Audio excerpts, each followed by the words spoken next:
All right, let's go ahead and call this meeting to order at 6:31 p.m. This is the Planning and Zoning Commission work session in Assembly Chambers, Wednesday, March 11th, 2026. Can I get a roll call, please? Ms. Frazier, Here. Mr. Neff, Here. Mr. Dagan, Present. Ms. Craig, Here. Ms. Williamson, Here. Mr. Delgado. Here. You have a quorum. Thank you. Let's move on to citizens' comments. Citizens' comments are limited to 3 minutes per speaker.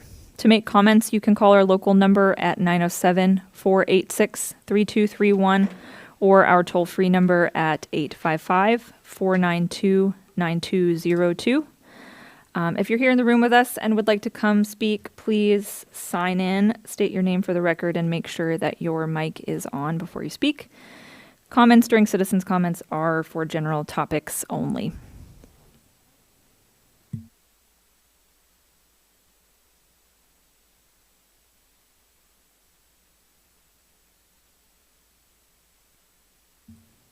Nobody on the phone? Okay. Let's head to items for discussion then. Item A, Commissioner Training.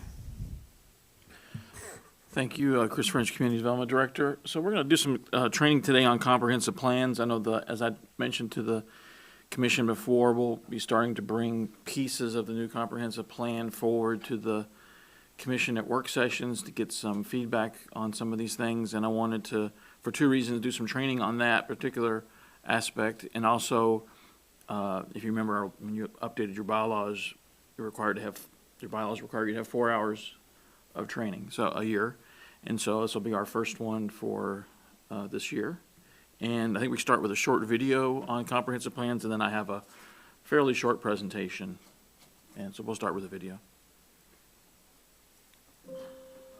Welcome to this introduction to comprehensive planning. We will walk you through what comprehensive plans are, why they matter, and how they shape the future of our communities. What exactly is a comprehensive plan? Think of it as your community's roadmap for the future. A comprehensive plan serves three essential functions. It guides the growth and development of a community, it forms a shared community vision, and it acts as a living document that evolves with your needs. The ultimate goal of a comprehensive plan is to gather input from residents, businesses, and public officials to form a vision for the community. Comprehensive plans serve communities in several important ways. First, they provide a way for the community to unite around shared values, bringing everyone together with a common goal. Second, they act as a blueprint for public officials when making critical decisions about growth and development.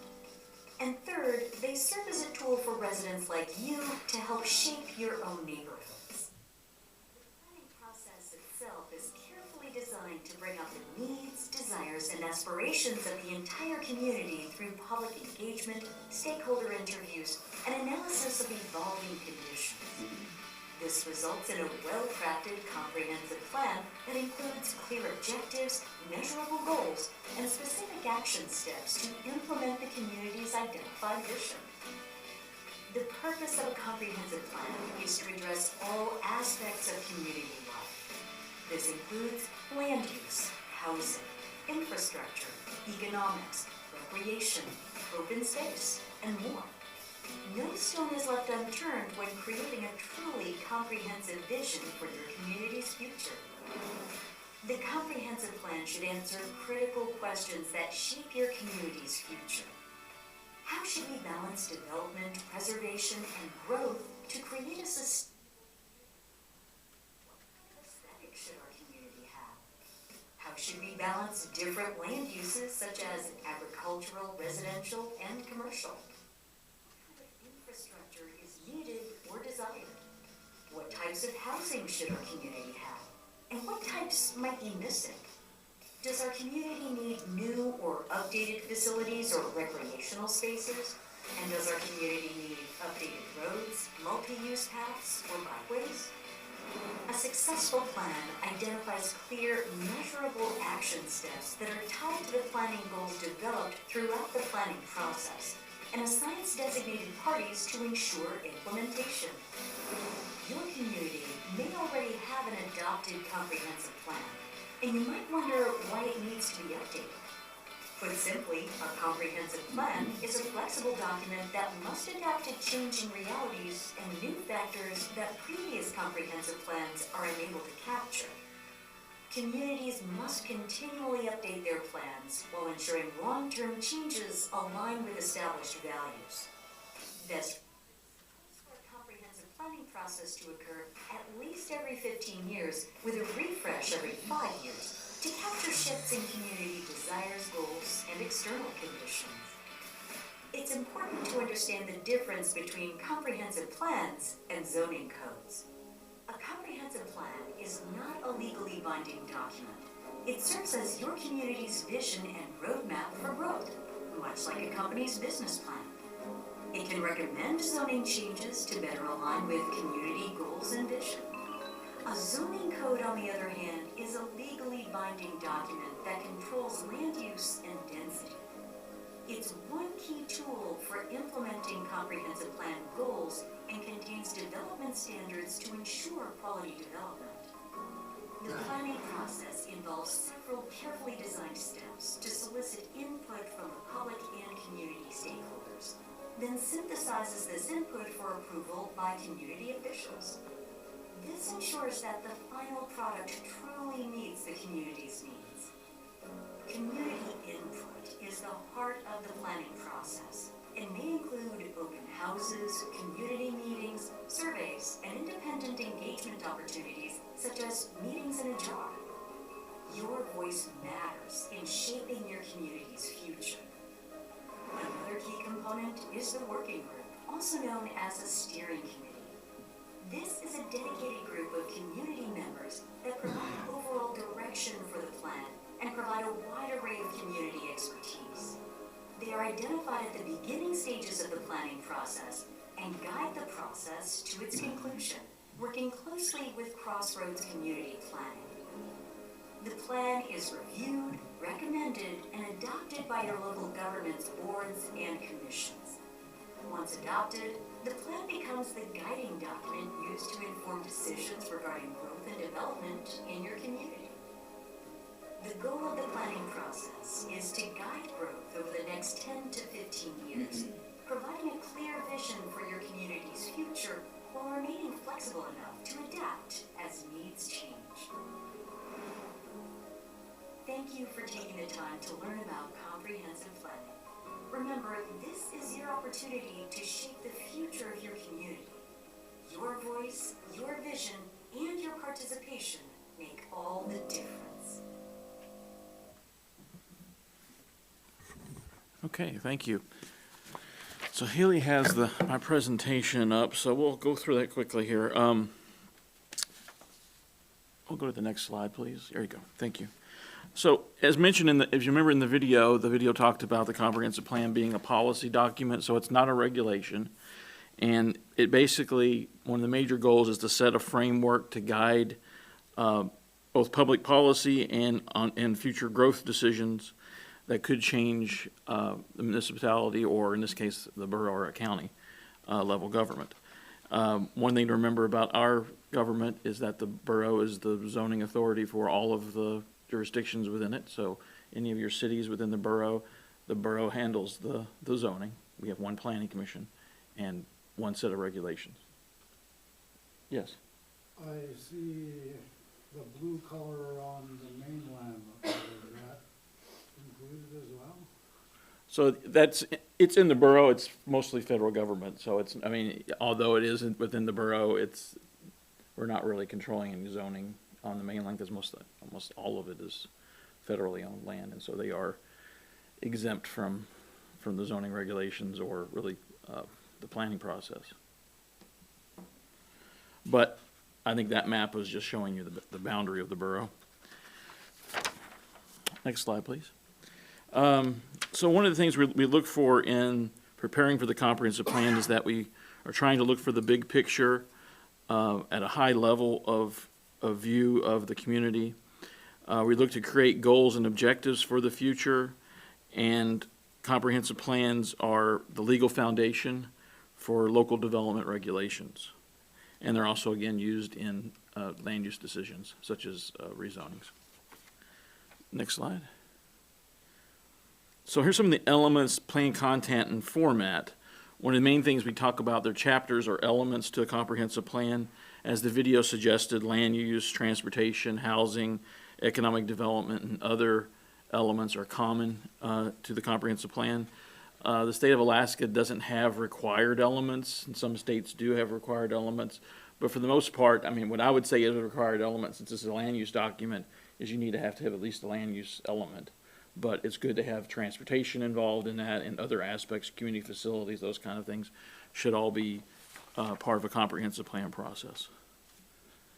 And then plan implementation. So the other part, and they mentioned a little bit in the video, the idea of having a work program that takes those goals, objectives, and policies and turns them into actions. It talks about who is responsible for those actions, which entity it could be. Maybe it's a group of entities, maybe it's a partnership, but there's typically entities that are associated with action steps based on the goals, objectives, and policies that are developed for each of the elements.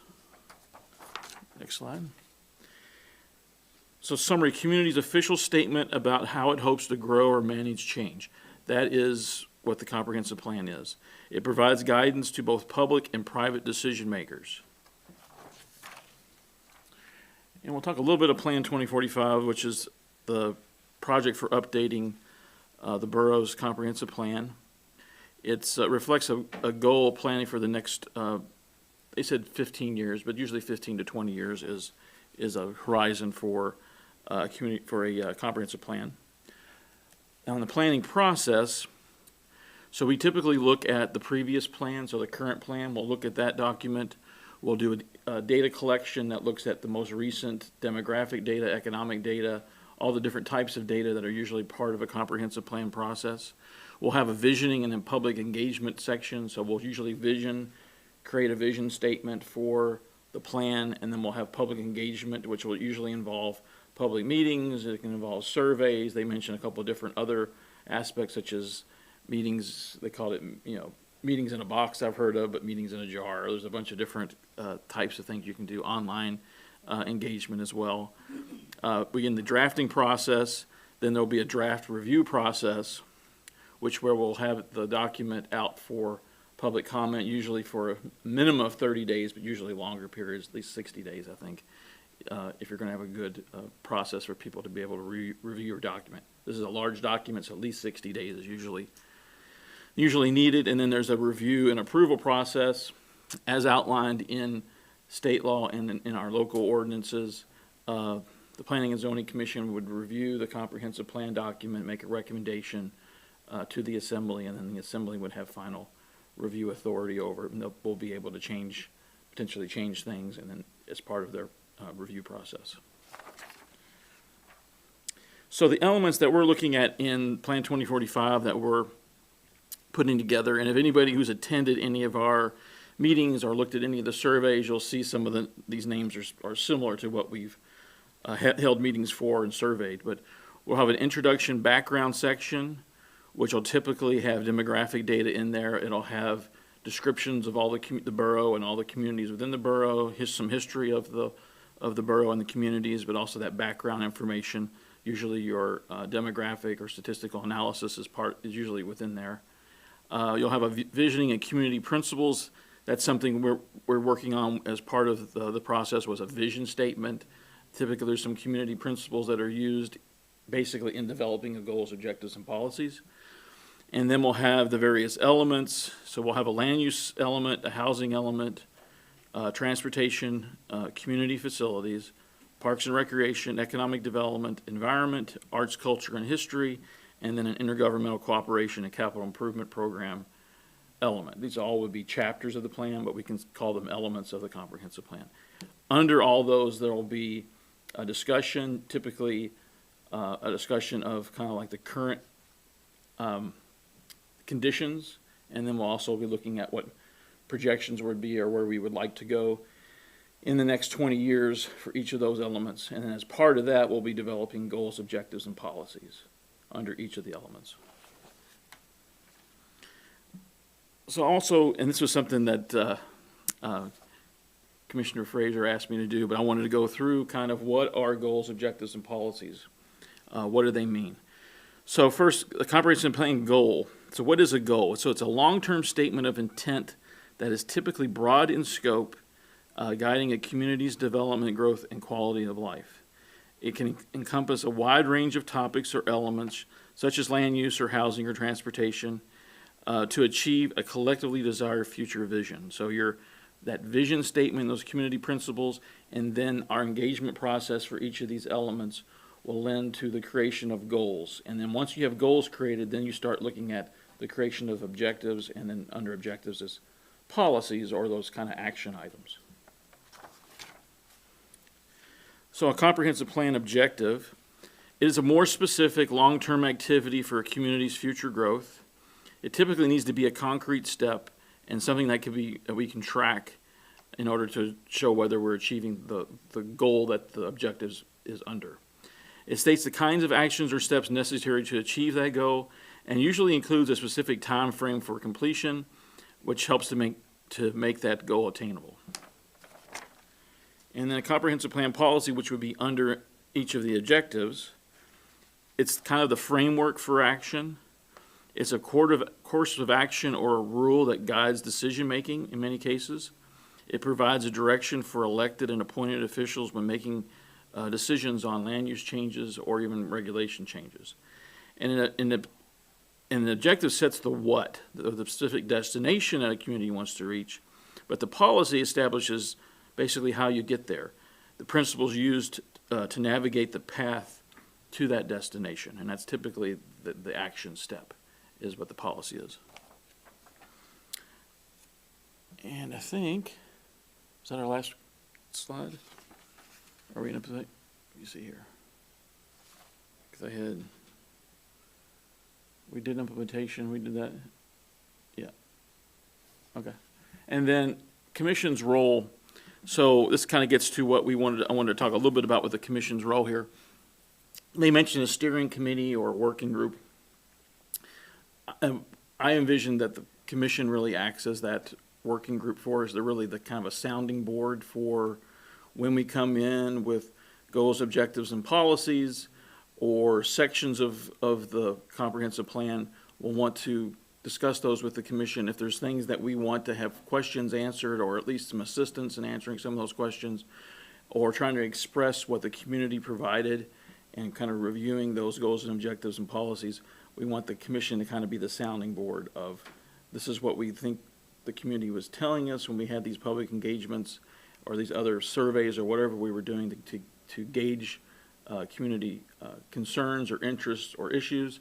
We'll put that together and we'll bring those to the commission to get your feedback. And then that feedback will be used for us to basically create a draft document that will be set out for the public to participate and provide their feedback. As part of that feedback, we will have public meetings. I know Brahman and I have been talking about what kind of public meetings we would want to have. Certainly in-person meetings, but also probably online meetings.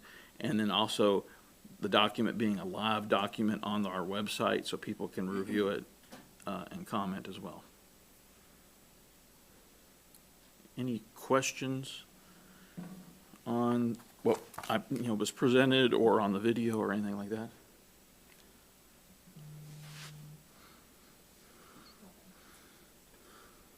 In the beginning, you mentioned something about doing a review of the current plan, and who does that review? Typically staff will do that review in terms of basically what we're looking for is what were those previous goals and objectives? Did we meet those? Are those things that are still viable? As part of that, we will also, in the public engagement, it helps us for creating questions that we want the public to answer. Is this issue still prevalent? Do we still need to deal with it? Has it been resolved? So we look at it as we review those, try to figure out, was there a measurable achievement in whatever those action steps were? If not, then that'll help inform the public engagement portion of the plan, so we can get feedback from the public and others. So it might inform a survey question, it might inform questions that we pose at public meetings, or an exercise that we do at a public meeting. It'll typically inform those, and it'll be things that kind of say, oh, we really need to address whether this issue's been resolved or not, or whether maybe it's evolved to something else, or it's still viable and we need to continue to try to address it. So that's really what we look at the current plan to do, is kind of see, is there work that's still unfinished that we need to carry forward into the new plan and get public feedback on it. One more first, please. The working group, how is that going to be set up, and how are we going to be sure that we're going to get enough voices from the villages to be involved? So one of the things that we've tried to do is to offer, and we have met both online but also in the villages with folks in each of the village, or when we've been able to get returns to go out to the villages. We've met with them individually. We're also planning on doing some additional follow-up with those villages that we've already met with. And hopefully we'll be able to further meet with villages and to discuss issues for them. So in terms of the working group, we're really going, for the villages, it's more like they're the working group that we're going to be meeting and talking with. Whereas I think the commission's more of the overall kind of like, the borough itself. Whereas I think if it's individual cities or individual communities, we'll be meeting with whoever we can meet with and talking about the issues that are Similar to the CIP work. It'll be similar to that. Hopefully there's more engagement, more back and forth between staff and either government representatives or community representatives. And we've had some of that for some of the communities. We've had good luck with some. Others we haven't had as much luck with, but we're still going to be trying to do that. If for some reason we're not able to meet with some folks, you'll have to put something in the plan that will lead to a further planning process, maybe for one community where we weren't able to fully meet with them and get everything covered. We may have to do something special that's mentioned in the plan and recommended to happen. So it just depends on how much feedback we get and also participation in the plan. If we don't get participation from an entity, then we'll probably have a recommendation in there that we follow up with them and do a special review process to try to help update some things for that community. But it just depends. But we're hopeful that we'll get everyone fully participating in the plan, and we still have a little bit of time left in the springtime to do that in early summer, but we hope that'll happen.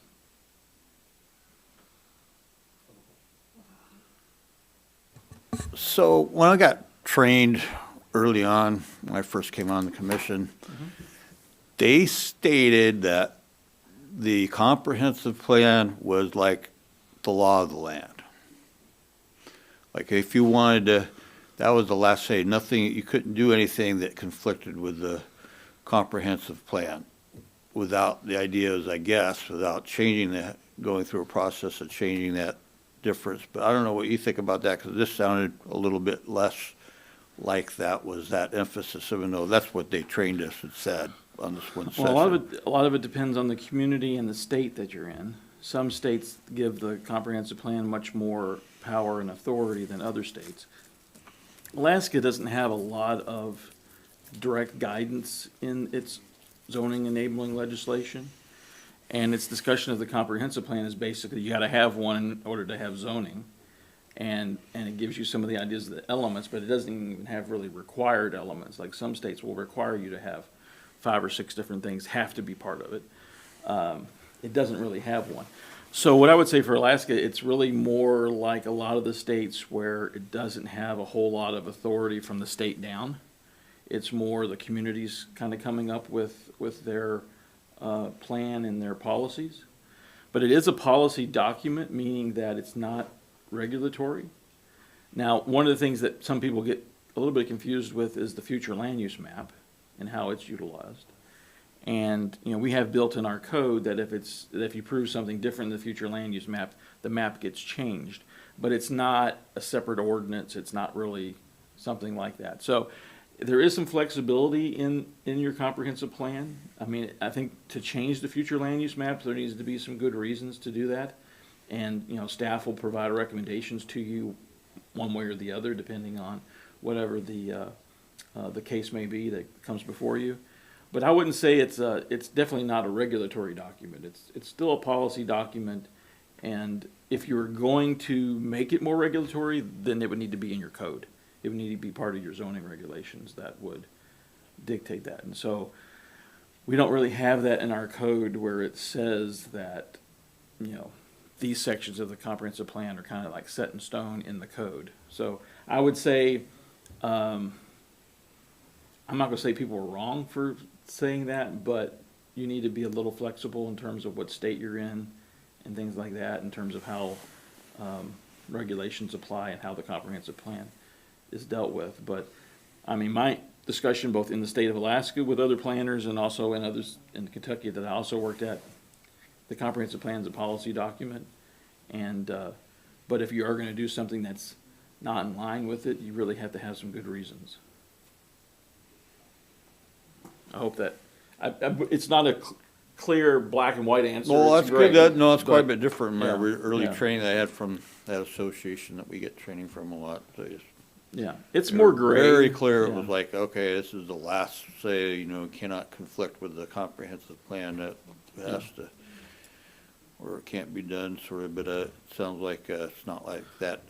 Well, some states, Acceptable some part. states have regulations that say, we talk about like spot zoning, and spot zoning's bad, but spot zoning's not really illegal in your code. It's not even discussed in the code.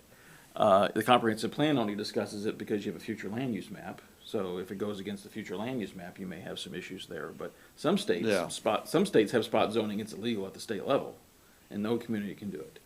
So again, it depends on what state you're in, really, and then what your local government has approved as part of its code. Sounds good to me. Thanks. Thank you, Chairwoman. This ties into grants at the state and federal level, correct? We have a need for this policy governing document for hazard mitigation or anything of that nature? So some people use the comprehensive plan. It depends on what you're looking to do. Comprehensive plans certainly can be used as support for grants that you apply for, depending on what they are. In terms of hazard mitigation, the reason you have a hazard mitigation plan is really the support for what you're doing there. A lot of times, some of those hazard planning fit into the comprehensive plan. So, for example, if you're going to look at any development restrictions that you want to propose for development, you need to start it in your comprehensive plan, because that will be what supports. One of the things I mentioned in the presentation, and I also mentioned in the video, is that the comprehensive plan is support for not only changes in land use and those kind of decisions, whether it's conditional use permits or rezones, but it's also it reinforces your code. It supports what your code requires. And so if you have some things in hazards that you want to recommend, which are like, maybe it's control of areas that have erosion issues, and you want to put in something in your code that deals with erosion issues, yeah, it needs to be in your comprehensive plan so it can translate into a code revision. So, for example, our open spaces, one of the categories that we have listed in our comprehensive plan, could be a way that we can carve out alongside a river, as an example, in Bell's Flats, that would enable us to kind of guard or protect our community development in that area. So that way that open space can be preserved for that movement of the river or erosion. Is that what I understand? I think a lot of it depends on, in terms of what our hazard mitigation plan said with regards to Bell Flat area and Russian River and Sargent Creek. There wasn't a great deal of discussion in that plan regarding setting aside open space. There was discussion about, concern about flooding. A lot of that being dealt with regards to specifically the bridges and how the streams interact with the highway. So, I mean, I think it depends. We haven't got a lot of feedback regarding that in terms of the comprehensive plan. There are some feedback in the hazard mitigation plan, but I think a lot of that will come out of what the state's, the Pell study that they're currently doing at the state level, what it says about what they need to do in terms of replacing bridges and also handling the flooding issues out there. So, and that's something they're actively working on. So it could be something that's an infrastructure piece, not necessarily a regulatory piece.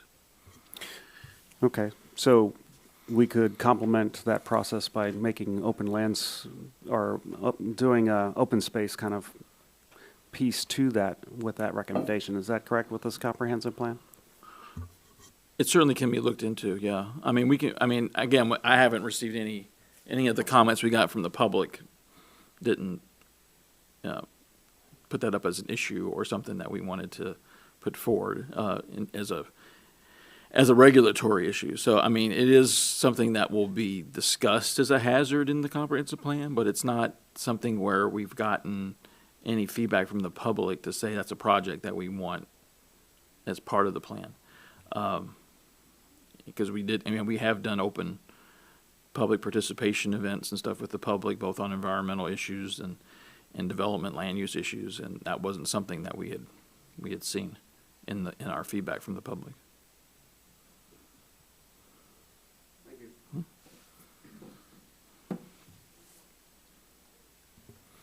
Other questions? Comp plan? So Sarah, did that answer your goals, objectives, and policies? Was that a good enough, Just a wanna make little sure bit of everybody- definitions? Yeah, just make sure everybody had a resource that they could look back on and And it'll be better when we bring these things to you, these elements to you that have goals, objectives, policies, because then you can really see how they work together as well. So when we do that, I'll make sure to kind of point those out when we talk about those sections. okay, that sounds good. Thanks. Let's go to item B under items for discussion: public hearing notices, road notices, property notices. What you guys got for us? All right. So staff has been working on updating the current public notices that are mailed out to the buffered properties for each separate case. These notices are sent to the required buffer area that surrounds the subject parcel. The notice of public hearing that shows multiple pages, Haley, can you scroll up? Yeah, okay, so, yep, is that it? Okay, cool. Okay, so on the first page, let's see, sorry. As you can see on the first page, it gives you information on the applicant, the subject parcel, the request, meeting dates, times, and the location. In addition, it also gives you the due date in which comments are received by, or to be received by CDD staff. The second page gives you the code in which CDD is required to abide by, so like the buffer area, that kind of stuff. It also gives you notice obligations that we have to abide by. Towards the bottom of that page, CDD has started including a link and a QR code. That QR code brings you to our new page on the Borough website that's tabbed underneath Community Development. And that page is our new upcoming meetings webpage. On this page, we publish the upcoming meeting dates and the applications for those dates. This is to get a little bit more information out to the public so they can make an informed comment towards any case that is of interest to them. The QR code and link will be added into each of the public hearing notices from now on or until we change the entire format. The third page within this packet is pretty simple, and it's pretty self-explanatory. It's the one that you would send back that CDD would receive back if you did want to make a comment. On the back side of that page, it does show the map, and that map shows you the buffered area. So which one is the subject parcel? Normally it's highlighted in red. No, she put the map above. Please go above. Remember, Haley, it's out of order. Yep. So the subject parcel will always be in red, and then the buffered area is usually in a light blue to show what properties are being noticed. And then outside of that buffer area, it's normally like a light gray or something like that to show that those are non-consequential properties that aren't being noticed. So if you go back down, Haley, sorry to make you go back and forth. We did kind of put up like an alternate or kind of like a mock-up to see if this is something that you guys would be interested in CDD doing from now on. So instead of sending out all of those pages, the envelope and everything like that, we would start to send out postcards. These postcards won't be able to hold the code information because they're not quite as big as those pages are. However, we've noticed like around the nation that a lot of community development departments and zoning departments are starting to kind of shift more towards these postcards. It saves it saves the municipality, taxpayers, a little bit of money. I mean, it's not a huge difference, but it is a pretty significant difference when you get down into the nitty gritty. So we did kind of like a mock-up one. So that would almost be like what the front of the back of the public hearing notice would be as a postcard. And then that would be the front. So it shows the return address, what department it came from. And then it would obviously have the address property information right there. So that's just kind of something that we're looking at changing, maybe if that's what you guys are in favor of. However, we can always go default back and keep what we're doing, the system that we have currently. Let's add something to that. So with the upcoming meetings page, it gives us the ability to do two things that's important. As Bronwyn said, get more information, have people have ability to get more information about a project, including like the application and stuff, things that they don't normally have until the agenda is published. So, and that gets into my second piece, which is they'll be able to access that stuff before the agenda is published. So this allows them to, if they have that QR code, they scan it, takes them to the upcoming meetings page. They can see that case that, say, is on for the April meeting, and they'll be able to click on links under it. Right now, I think in the upcoming meetings page, we really just have a link to the application. But if you were to go in and go to a postcard, some of that additional information that we would typically had mailed, we could put that on the upcoming meetings page as well. And that way, people would have much more information ahead of the actual agenda being published. And a lot of times that hopefully would answer some questions that people have, because we do get calls from people not really understanding much about the project and wanting to have answers. This way they would have the application and things like that up front, even before the agenda is published. And as you all know, our agendas are published usually the Friday before the meeting. So it's the Friday before the work session and then Friday again before the regular meeting. This will be on the upcoming meetings pages. Typically, it will have its stuff in there right as we send notices out. So we'll send notices out, upcoming meetings page gets updated, and then people, once they get their card, they can go straight to that page. So, and that's usually done, the upcoming meetings page with other communities is usually done at the same time as they do the postcards. In that regard, you're somewhat limiting what's going to be mailed, but you're also putting much more stuff online at an earlier time that people will be able to access. And typically much more information than they normally would get in a notice.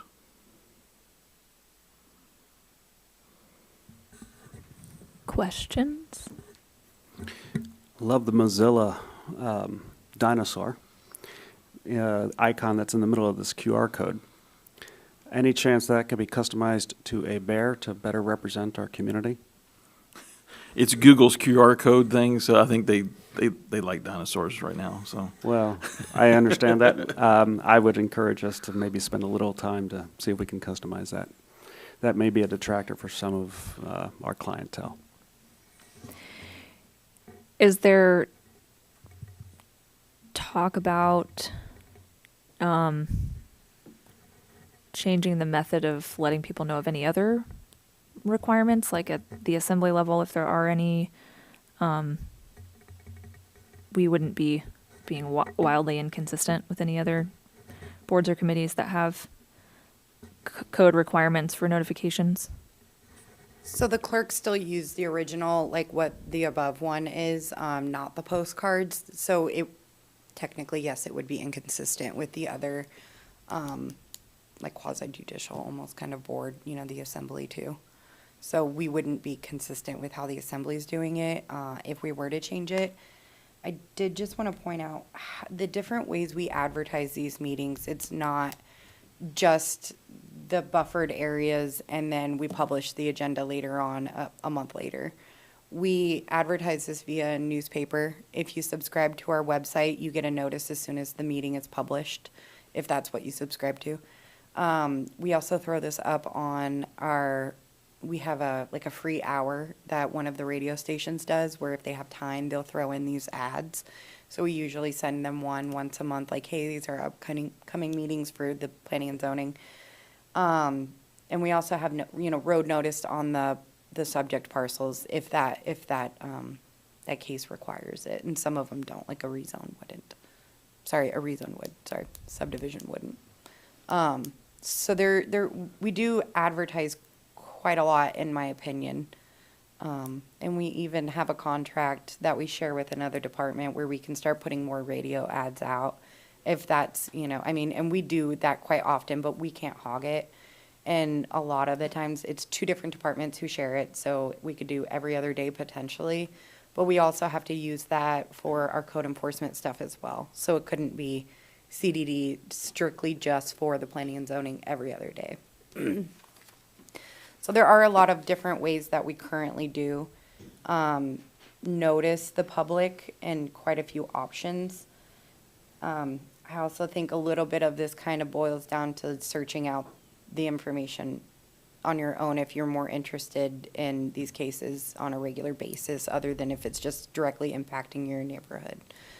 But, Chris and I did do the math, and for 30 notices, it was, what did it come out to? For 30 notices, it was about $40. We'll say $40 on average, and that wasn't including the ink that it uses, and we do use quite a lot of ink when you go through all of those pages. So we can, they're colored, and, not saying we don't want to do that, but it's a pretty costly method that we do. So we're just kind of bringing this before you guys to see if this is something we want to change. If it's not, we can absolutely keep doing what we're doing. I don't think it'll affect CDD very much. But we did want to bring this before you because we've been talking about the different road notice signs and how we can, evolve those. So while we're on the subject. Speaking of the road notice sign, Haley, did they have I think there's maybe 3 of them up there at the 11 by 17 size, if you all want to see them. So that's typically what we would mail to the applicants, to have them post somewhere on their property adjacent to this, their street, or if they have 2 streets, they'll get 2 of them. That's typically the size we send them, because that's the biggest size that we can print in the office. I will say, the idea of the QR code or having the actual address, those things can be incorporated not just in the notice that's mailed, it can be incorporated into the sign, and it could also be maybe not the QR code, but the actual web address to go to upcoming meetings can be in the newspaper ad too, in the legal ad as well. Go ahead. I think that it sounds interesting, and I'd like to see what comes of that, especially if it's going to save us some money.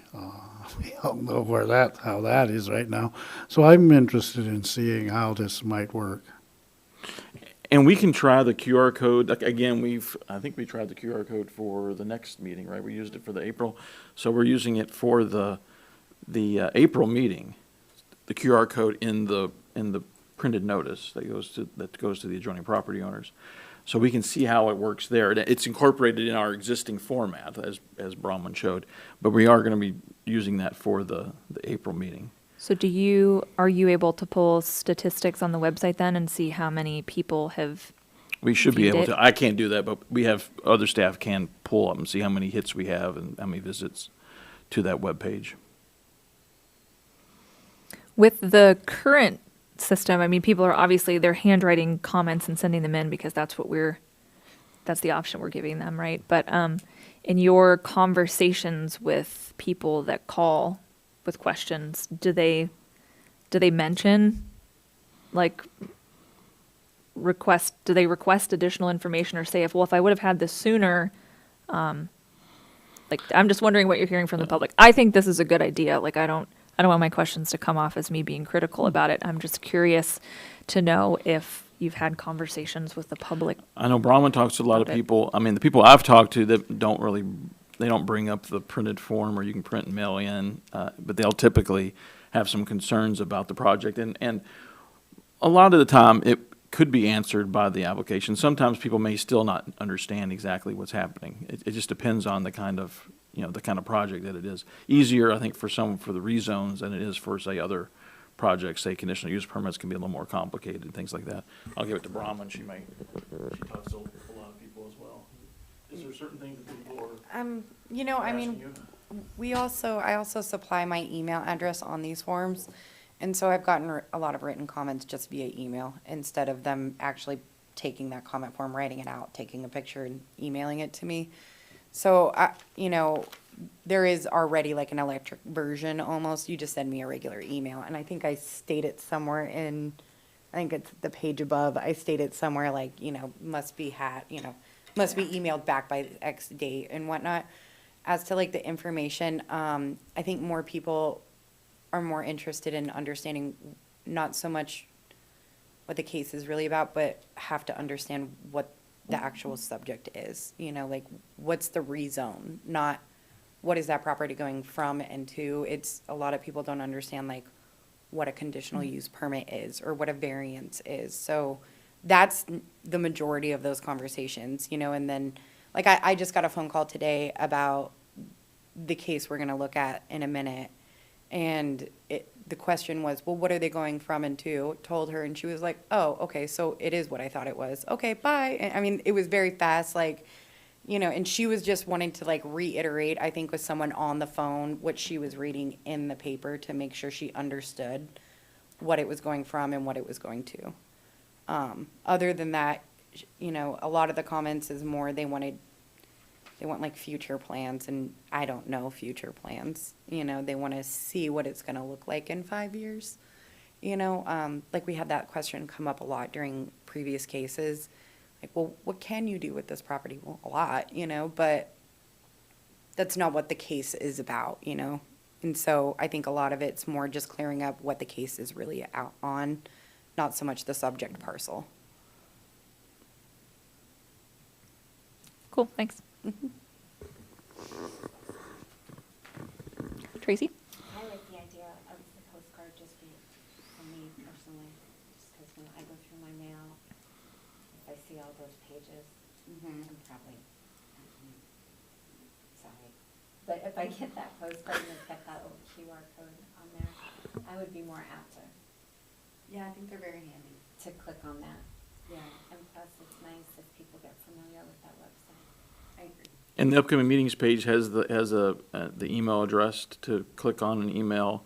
One of the things we talked about in-house is that we can create forms through Laserfiche that people can actually fill out a form on the web page that would automatically get sent to us as well. So that's another option that we could explore too. So they wouldn't have to necessarily use their email system. They could actually click on a form on the upcoming meetings page and submit a comment that way as another possible option. That'd be helpful. I like the idea of the postcard. Actually, I'm curious, since SEMA's here, the assessing notices went out on a postcard this year, which was completely new. Just wondering if there was any feedback. I know it's completely different, but Seema, you want to come up and talk about your all's experience with postcards? putting you to work. Sorry. I was actually talking about this.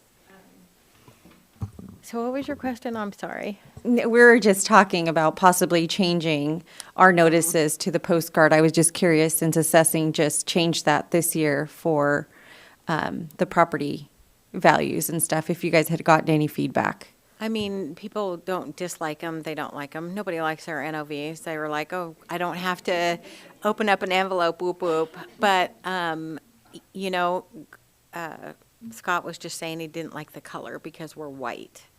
I didn't want to go a color because, to me, I get junk mail that's color.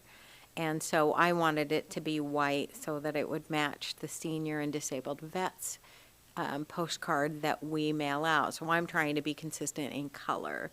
Anchorage does a blue, Matsu does a yellow. So it is up and coming for a lot of different assessing departments as well as community development deals that we're all going to postcards. I would say, I mean, and I wasn't going to say anything at this deal, but I'd be like, hey, Brown, can you guys make sure it's white? Because I think that we need to stay as a borough at the same color with our logo, with the way that we do it, just so that we're consistent within each other. Seema, is there a design standard within the borough for this kind of aesthetic to carry across all departments? No, we So- were the first ones when we just did it. All right, so there's no So now I'm going to design ask standard. everybody to go with my design standards. Well, that's exactly the point here, is that there needs to be a unified design standard that everyone can follow. Regardless of what the color may be, it's the aesthetic, it's the consistency, it's the messaging that is across all departments that reflect a professionalism of our agencies. I guarantee you that finance will never go to taxes on a postcard. So you don't have to worry about them ever putting that out there. Like, they're never going to do it. I can't blame them. I'd get mad if that was. Well, the design standard stretches not just to postcards. It goes across all of the design documentation that's within the organization. And so if there is no standardized design standard, i.e. what colors are specifically used in text for X, Y, and Z, that is a growth area for our organization to pursue. It is a growth area because we did it just saying, these are the things that we want red, these are the things that we want black. And because of all of the information that we have on ours, it's a front and a back. Right. The logo is smaller, the address is at the bottom. So I don't, I hear that. yeah. Thank you. Thank you. I feel like in the near term, it would be easy enough, though, for you guys to share, like, what color, and they use black, right, for the font, but, what font they actually used, what sizes of fonts. Like, I'm sure she's probably got all the settings that were used, and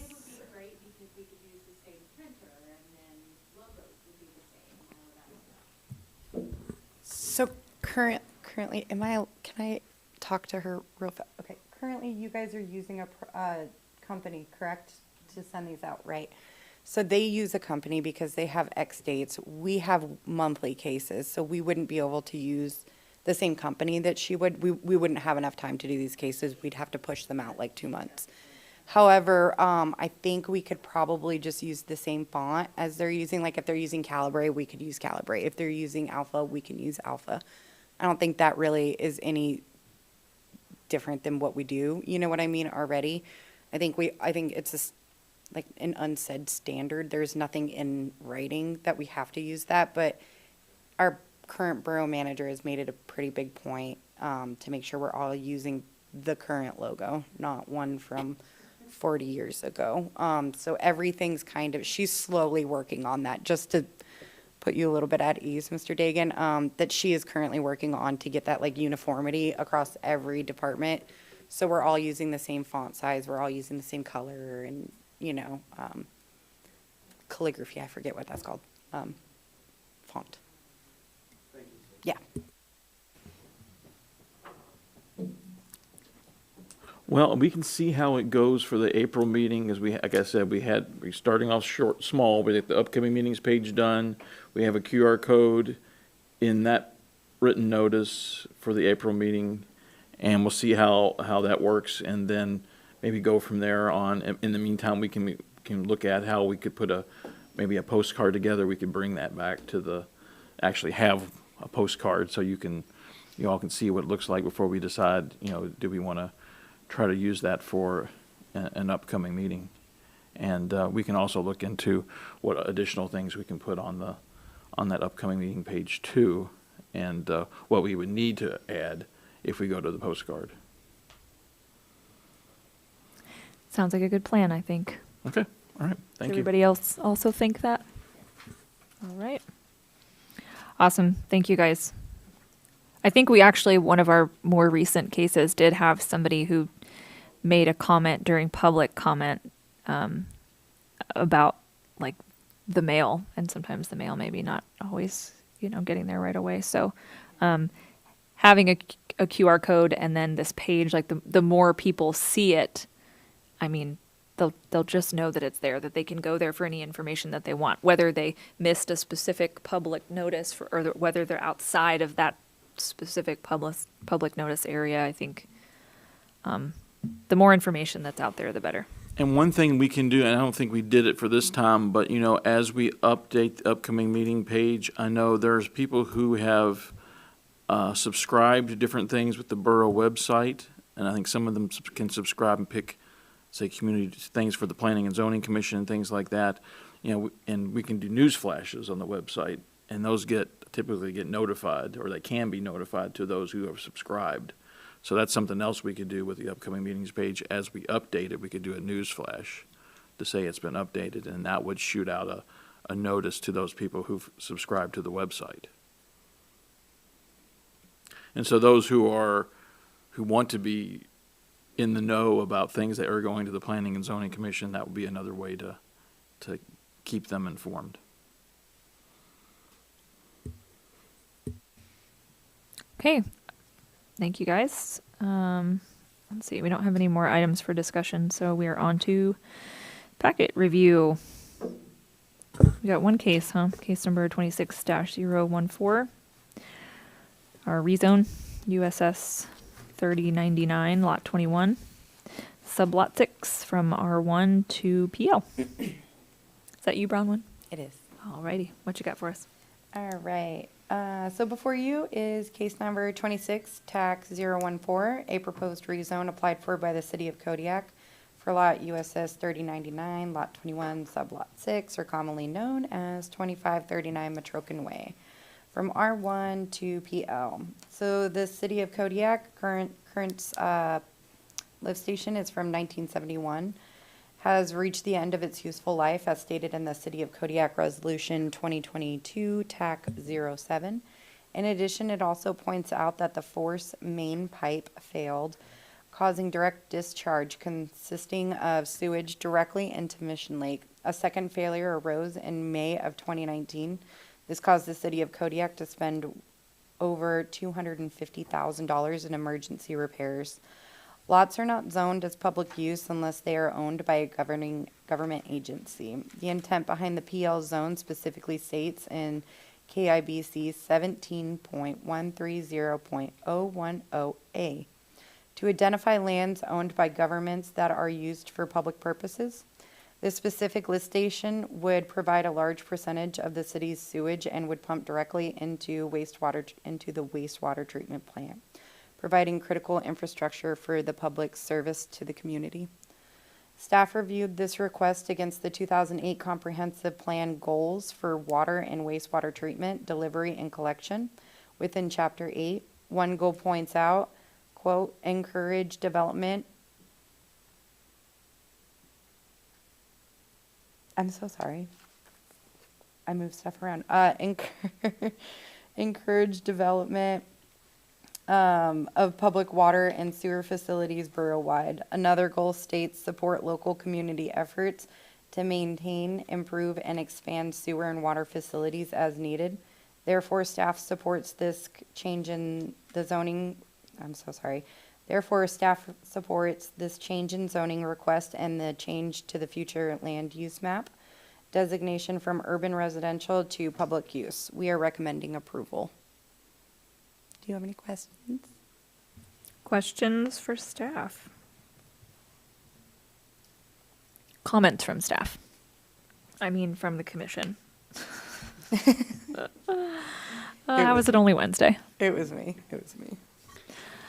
I think this is a great use of this space, and I mean, we need it as a community.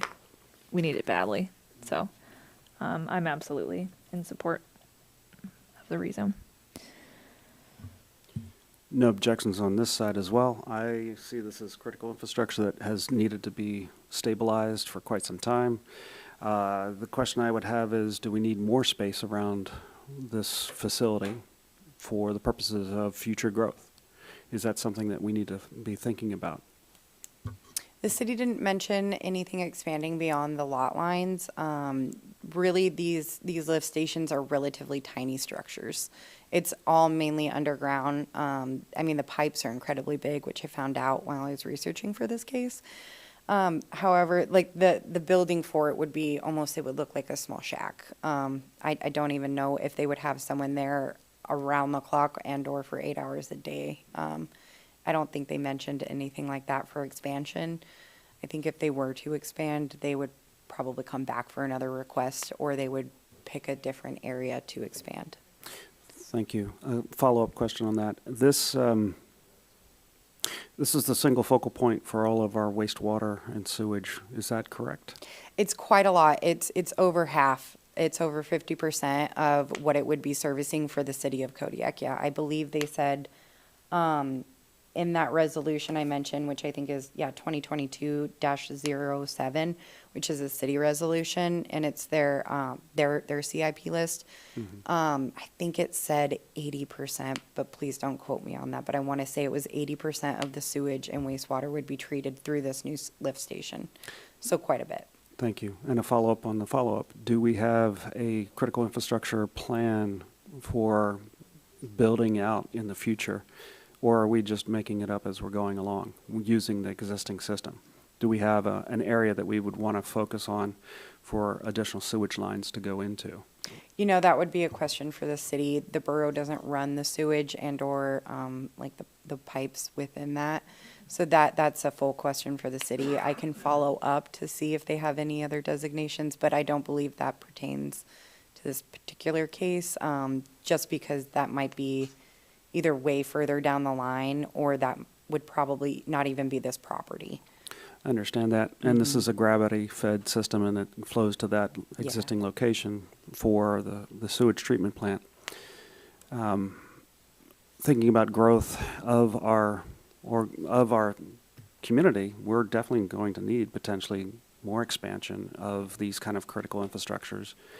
And so I would love to see the city reach out to the city to see if they have any additional planning for what their 10, 15, 20, 50-year plan is for their sewage treatment for the good of our community. This is something that we all need to use, and so it'd be nice to see if there's any strategic thinking.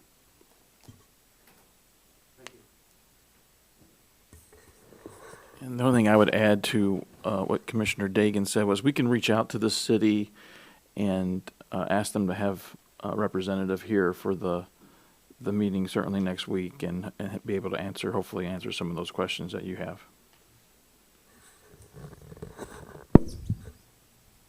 Any additional questions or comments? I have a question. Yeah, go for it, Just- Tracy. So would that be in the comprehensive plan, what you're talking about? Is that considered like infrastructure? Do you get that detail?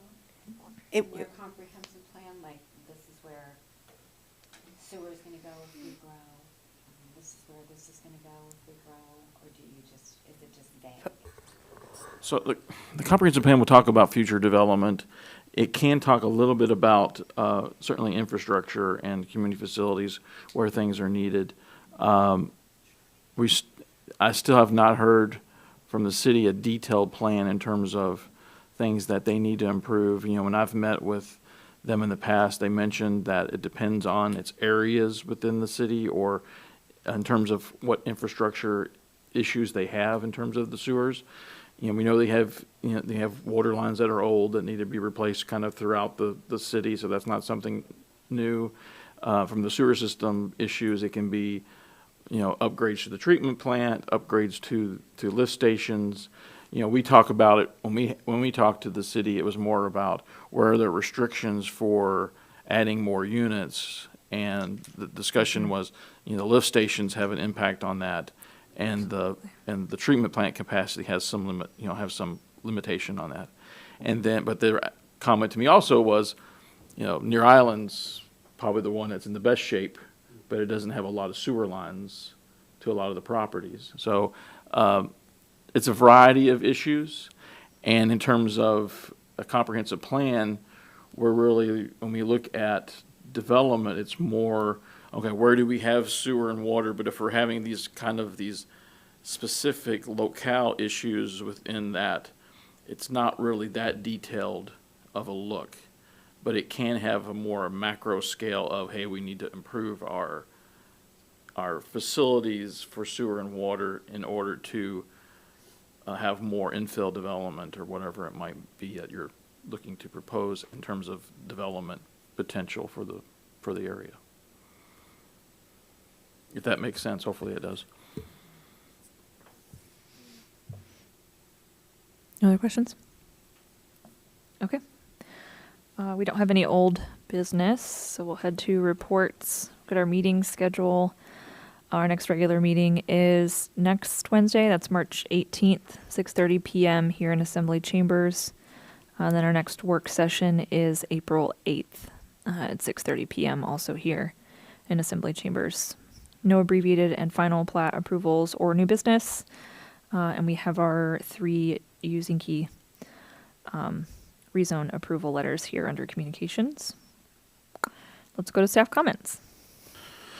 So we'll start off with those 3 Uzinki rezone cases. They'll be going to the Assembly for work session tomorrow night, and then the following week they'll have their introduction at the Assembly, and then of course the next meeting after that, regular meeting, would be the if they do get introduced, would be the next meeting after that would be the public hearing for those cases. And also I wanted to point out in terms of going back to the comprehensive plan, the survey for intergovernmental cooperation and CIP is now it's published. It's on the Plan 2045 website. So if you go to the borough's website, type Plan 2045 in the search, it'll take you to that webpage, and you'll find the link to the survey. We'll also include that in next week's packet, so you'll have it there as well. And I urge everyone to take that survey. Again, the vast majority of it is talking about intergovernmental cooperation, but also there are some facets to it with regards to the CIP. So it'd be, I think, for the commissioners, considering your role in the CIP, and also in a role of intergovernmental cooperation, since you are the commission for not just the borough but all the communities within the borough, I would urge you all to take that survey. And that's all I had. Thank you. Bronwyn? Haley? No? Okay. On to commissioner comments then. Mr. Delgado, would you mind going first? Yeah, it's very cold, so we have to be careful about that. I lived in Uzinki for many years, and I miss my wood stove, I'll tell you. But one thing that's going to be coming up here soon is, as we know, once it starts to warm up and stuff, we're going to be driving around in a dust storm. And I'm absolutely tired of that. I remember I left Alaska for a number of years, 6 years. When I left Uzinki, there was not an inhaler one in the village. I came back 6 years later, and almost half of the people were using them. The only thing that had changed is that we got gravel roads. And the gravel was the same stuff that they're putting the sand on the roads, the gravel on the roads here in Kodiak. So this shale that we use, as you ride on it, it just grinds it into dust, fine as talcum powder, and it isn't good for your health. So I'm hoping that people can start to think about we have a granite quarry just kind of close to here. During my work in Uzinki as a tribal transportation coordinator, did get some of that granite, and I produced road grade material. I put granite on the roads in Uzinki, and when you crush that stuff up and put it down on the road, you have like 98% dust-free material going on the roads. The sand that you get as you crush the stuff, or the gravel that you get out of the crushing it, the dust is like sand. So, you know, you can also use that stuff in asphalt. We put the gravel on the roads in Uzinki, and the roads that we had to maintain 2 or 3 times a month, it turned out we had to do it once every 6 months. When you put it down and do it correctly, it lasts forever. So hopefully we can work on some of this dust problem that we're going to be experiencing here in a few days or so. But I think that's all for now. Thank you. Thank you. Court? Yeah, I didn't say anything earlier, but the one problem I do have is technology. And I just learned how to do that QR code thing like 2 days ago. It's like, and I did appreciate those letters that came when I would read them. I always read them if it was like, you know, say what it is, because it had the whole picture and everything. And I could see some people having issues like, well, gee, I don't even know what that is. Throw it out. Might not get as much participation. But taking the surveys, I have trouble often. I've tried to take your surveys, and even after figuring out the QR code thing, trying to figure out how to, the big one I have is like, I'll say rank these in order, and somehow I'll rank the first one, and then all the rest fall in order, and then I can't change it without them all. Anyways, I haven't figured it out. Chris explained it to me one time. I asked him about it. I thought I had it, but there's some of this stuff's a little bit tricky. It can be discouraging to want to do surveys when it's like, well, I really want to do it, but I can't figure this out. It's like hard. Anyways, so I would offer that I'd be happy to help you run through it, or if you have any issues with it, you know, come into the office, and I'd be happy to help you as much as I can. yeah, sorry, I'm so technologically inept still. But anyways, thanks. Thanks for admitting it. I'm just going to reiterate that it's cold outside, but you guys already knew that. And I hope that we get warmer weather. And I know that it's spring break next week. Surely doesn't feel like it here, but if you guys are going somewhere warm, enjoy. Thanks. Tracy? It is cold, but I do like the sun, I have to say. And when you're out of the wind, it's not bad. I mean, I don't know. It makes me glad that we live here. We only have to tolerate it for a little while. I can't imagine living in Fairbanks and having this every day for 5 months or something. So I am grateful for the sun. Thanks for all the work, and I'll see you at the meeting. Haley, Brown, Chris, thank you for all of your work and service. Yes, it is cold. A friendly reminder, the PSA of keep your water flowing. I crawled under a house this morning, to try and get a heater set up to get somebody so that their pipe could be thawed out. So again, it's some of those things that just is the nature and beast of living here. That being said, spring is soon upon us, and we will have flooding. Flooding, which means our ditches, which means our critical infrastructure, our stormwater drainage. We want and need to continue to foster a environment where we can manage and mitigate that water flow. Because at the end of the day, that's what will erode away our roads and some of our other aspects of our community. And so I encourage us to advocate for that critical infrastructure, whether it be a sewage pumping station, or whether it be a road, or whether it be an electrical right-of-way. It's important for us to maintain the spaces in our community that enable us to live the quality of life that we live. So thank you. Thank you, Mr. Dagan. I could fully sympathize with that road dust in working up at the pit at Matson and on the dock with all of the sanding and graveling that we have to do during the winter. It dries out, and man, we have to call our snow guy back out just to get it wet again so that it'll lay back down. So that's very, very relatable. Particulate matter is a health concern. So I'm glad that there are people that are paying attention to that. Court, I am in the unfortunate generation where people expect that I should know how to use technology very proficiently. Turns out there are younger folks, though, that are way better at it than I am, that have very high expectations of me that I'm just not meeting. So that was real relatable, too. And then kind of along the lines of hopefully spring coming and all of the snow being gone, and after the flooding, everything's going to dry.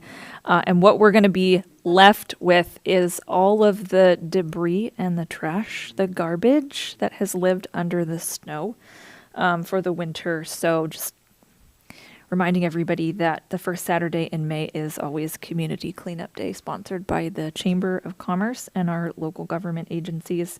They'll take your batteries, your paint, like all the nasty stuff in your house that you have been holding on to because you didn't want to go to the landfill. You can just go to the high school and drop it all off. So keep that on your calendar.